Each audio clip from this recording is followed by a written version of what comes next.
Hello everyone, आ गया हूँ मैं एक रॉ और स्मैकडाउन का एक और रिव्यू लेके। इस बार मैं जो 11 नवंबर का स्मैकडाउन हुआ था उसका एक रिव्यू आपके लिए लेके आया हूँ। तो इस वीडियो में हम सारे मैचेस के बारे में बात करेंगे, एक एक चीज़ जो हुई है उसके बारे में बात की जाएगी।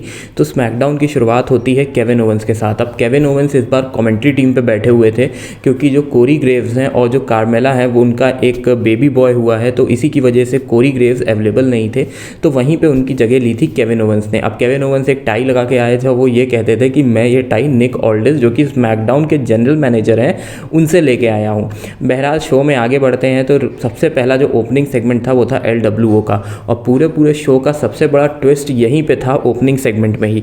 अब जैसे कि हम सबको पता है कि रे मिस्टीरियो ने जो है यूनाइटेड स्टेट्स चैंपियनशिप अभी के हाल में क्राउन ज्यूल जो उनका पेपर भी हुआ था उसमें वो हार गए थे, लेकिन वो हारे इस तरीके से थे कि वो काफ़ी ज़्यादा कॉन्ट्रोवर्शियल था।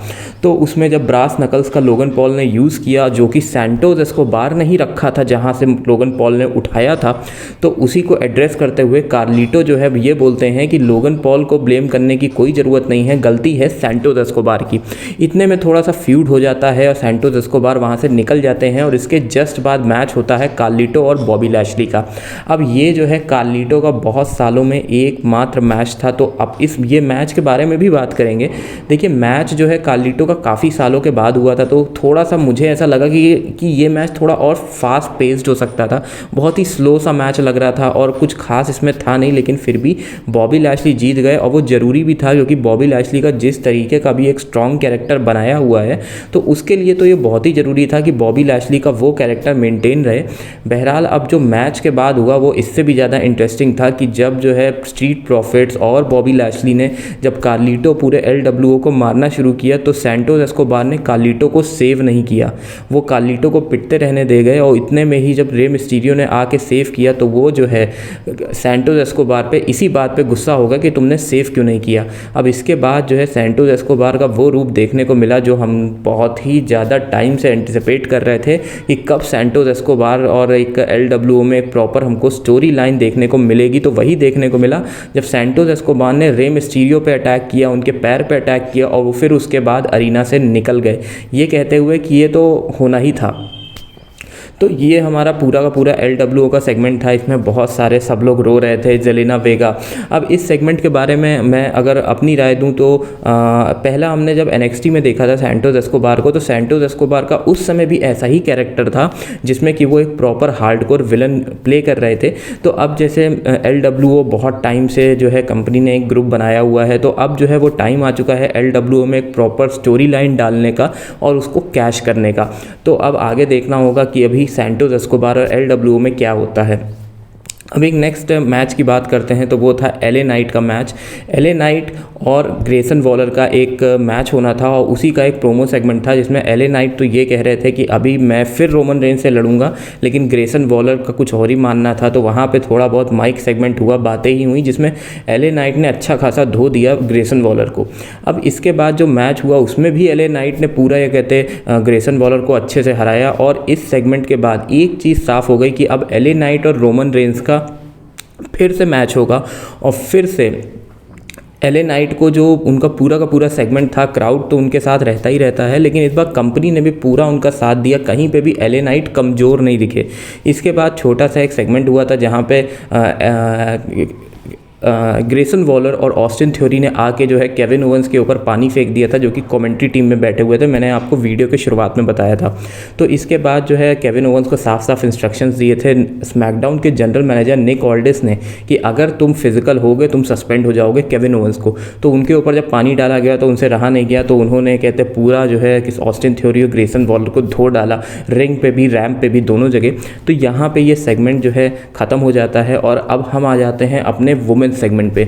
अब डैमेज कंट्रोल के अंदर बहुत कुछ चल रहा है, तो इतना ज़्यादा शॉक और ट्विस्ट था कि कहने की बात नहीं थी। तो सबसे पहले बेली की एंट्री होती है। बेली ये कहते जो है ऑब्वियस सी बात है उनका ग्रुप टूट रहा है, क्योंकि एक नई रेसलर है कायरी सेन, वो आ चुकी हैं। ईओ स्काई को उन्होंने क्राउन ज्यूल में हेल्प किया था, ये टाइटल जो है रिटेन करने के लिए बेली वहीं पे थी।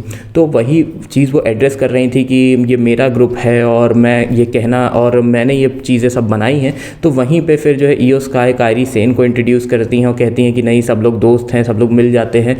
तो इतना तो चलिए ठीक था, बेली भी मान गई, सब बढ़िया हो गया। लेकिन इसके बाद जो है बियांका ब्लेयर, आस्का और शार्लेट फ्लेयर का 3-on-3 women's tag team match जो है मेन इवेंट स्मैकडाउन के लिए सेट हो गया था। और इसके बाद जो है जैसे ही ये मैच शुरू हुआ तो देखिए इस मैच में सबसे बड़ा टर्निंग पॉइंट था, और टर्निंग पॉइंट ये था जब आस्का ने ही अपने ही टीममेट्स को धोखा दे दिया। आस्का जाके मिल गई डैमेज कंट्रोल में, तो 4 लोग उधर से 3 लोग इधर से, आस्का उधर चले गई, तो 5-on-2 वाली सिचुएशन हो गई थी, जिसमें डिस्क्वालिफिकेशन से आस्का, बियांका ब्लेयर और शार्लेट फ्लेयर तो जीत गए। लेकिन इसके बाद जो बीट डाउन हुआ तो अब हमें 5 वुमेन्स दिख रही हैं डैमेज कंट्रोल में। अब डैमेज कंट्रोल की अगर बात करते हैं तो जैसे और भी हमारे पास ग्रुप्स हैं WWE में आज के टाइम पे, जैसे ब्लड लाइन है, जजमेंट डे है, तो अब हमको डैमेज कंट्रोल भी उसी लेवल का दिख रहा है। तो क्योंकि वुमेन्स डिवीज़न की अगर बात करें तो 5 लोग एक साथ आ चुके हैं, और कहीं ना कहीं आगे चल के डैमेज कंट्रोल में जो नई मेंबर ऐड हुई हैं कायरी सेन, ये जाके कहीं ना कहीं बेली से या उनका कुछ ना कुछ फ्यूड होगा। क्योंकि कायरी सेन को जब हमने पिछली बार WWE में देखा था तो बेली ने ही उनको नॉकआउट किया था, उनको काफ़ी ज़्यादा बैक स्टेज में असॉल्ट किया था। उसके बाद कायरी सेन हमको जो है इस शो पे नहीं दिखी थी पूरे कंपनी में। अब जो है ये पूरा का पूरा हमारा स्मैकडाउन था जिसके बारे में मैंने आपसे बात करी है। अब मैं पूरे के पूरे शो के बारे में बात करता हूँ।